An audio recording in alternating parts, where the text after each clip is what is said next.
Ok, bonjour et bienvenue dans cette nouvelle vidéo. Dans celle-ci, on va voir quel matériel électronique j'emporte avec moi pour de la randonnée, notamment au long cours. Vous vous êtes déjà sûrement posé la question, comment on fait pour assumer toutes ces recharges électroniques quand on marche pendant 2, 3, une semaine, 2 mois. Pour y répondre, le premier élément, c'est la batterie externe. Donc la batterie externe, ça va être vraiment un élément super important. C'est elle qui va nous permettre de pouvoir assurer notre autonomie quand on n'a pas accès à une prise, à du courant électrique. Vous avez plusieurs types de batteries externes. Vous avez les électroniques, les dynamos qui marchent à l'énergie mécanique et les batteries solaires. Personnellement, lors de mon pèlerinage, étant donné que je croisais pas mal d'hébergements, je savais que j'avais toujours plus ou moins accès à une prise électronique, que ce soit dans les hébergements pèlerins ou dans les bars. C'est pour ça que je me suis contentée d'une batterie externe électronique. Selon les situations, par exemple, vous allez marcher une semaine dans les Pyrénées et vous savez que vous n'avez pas accès à des prises, là, vous aurez plutôt intérêt à opter pour une batterie externe à dynamo ou solaire. Voilà, donc cette batterie-là, en l'occurrence, me permet de tenir 2 recharges et demie sur mon iPhone. Donc en ajoutant à ça le petit portable, etc., vous avez l'équivalent de 2 recharges et demie, tout appareil confondu, dessus. Donc ça, c'était pour le premier élément. Deuxième élément, j'ai bien sûr mon iPhone. Donc là, c'est la coque, je filme avec mon Android. Troisième élément que j'emporte avec moi dans mon sac à dos, c'est un petit portable. Voilà, à touche, à clapet. Donc là, celui-ci, c'est un Alcatel. Pourquoi j'emporte un deuxième portable avec moi? Certains pourront se dire, ça fait du poids en plus. Si j'ai choisi d'en emporter un avec moi, c'est tout simplement pour une raison de sécurité et d'économie d'énergie sur mon iPhone et sur ma batterie externe. Le soir au bivouac, notamment quand il fait froid, les batteries en prennent un coup. C'est pourquoi je préfère éteindre mon iPhone la nuit et toujours avoir, en cas d'urgence, pouvoir joindre et être jointe sur ce petit portable qui, lui, a une batterie qui dure entre 5 et 7 jours. Pour me le permettre, j'ai 2 numéros, donc j'ai 2 cartes SIM. Un pour mon iPhone et un pour mon petit portable à clapet. J'ai pris le forfait à 2 €. Voilà, ça ne me fait pas une charge d'argent énorme en plus. Et ce genre de petit téléphone coûte en moyenne une vingtaine d'euros.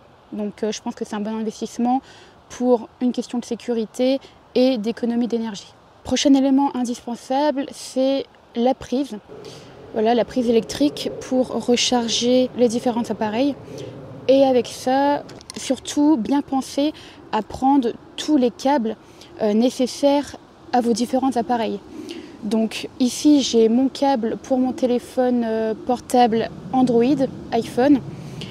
Et ici, j'ai un câble universel donc pour ma batterie externe et pour mon petit portable. Ce câble va aussi me permettre de pouvoir recharger le dernier élément électronique que j'emporte avec moi lors de mes aventures.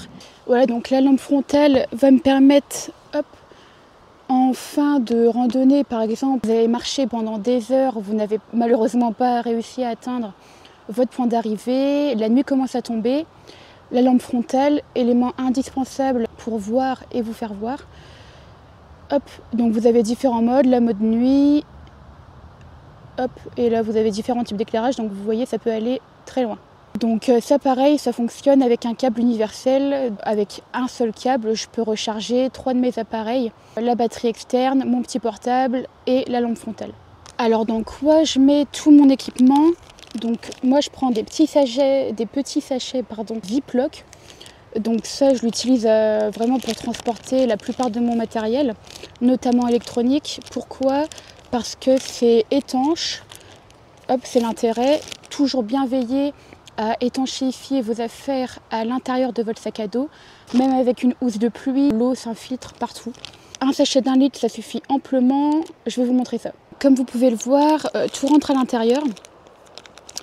Si vous avez besoin d'emporter avec vous plus de matériel, ces petits sachets existent aussi en 3 litres. Et ils sont super simples à trouver. Vous allez dans le rayon de votre supermarché et c'est généralement dans le rayon des sacs poubelles, etc. En fait, à la base, ce sont des petits sachets de congélation. Voilà, donc hyper pratique, léger, transparent, c'est pratique aussi quand on veut vite trouver un élément. Accessible en plusieurs tailles et imperméable. C'est la fonction première pour laquelle on l'achète.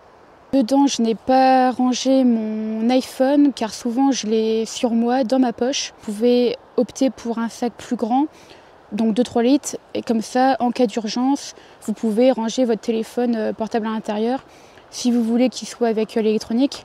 Moi, par exemple, sur ma Via Francigena, donc le pèlerinage pour Rome, il y a 2 jours où je me suis tapé un gros déluge, vraiment j'avais les pieds dans l'eau, orage, énorme pluie. Et j'ai été contrainte de ranger mon téléphone portable dans le sac étanche de mes vêtements.